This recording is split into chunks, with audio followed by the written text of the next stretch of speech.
Zee 24 तास एक पाऊल पुढे।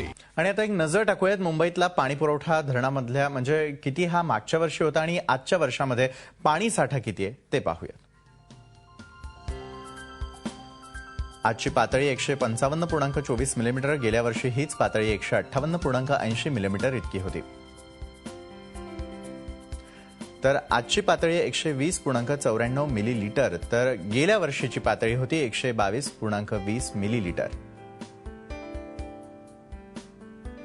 विहार या ठिकाणी देखील पातळी होती 75.43 मिलीलीटर यावेळची, तर गेल्या वर्षीची पातळी होती 76.91 मिलीलीटर। तुळशी धरणामधली यावेळची पातळी आहे 134.94 मिलीलीटर। भातसा धरणामधील आपण पाणीसाठा पाहतोय 113.4 मिलीलीटर पाणीसाठा आता आहे, तर गेल्या वर्षी हाच साठा 119.80 मिलीलीटर इतका होता।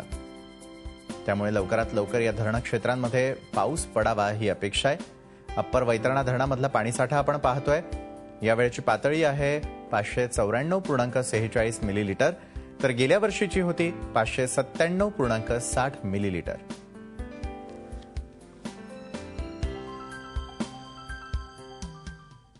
झी 24 तास एक पाऊल पुढे।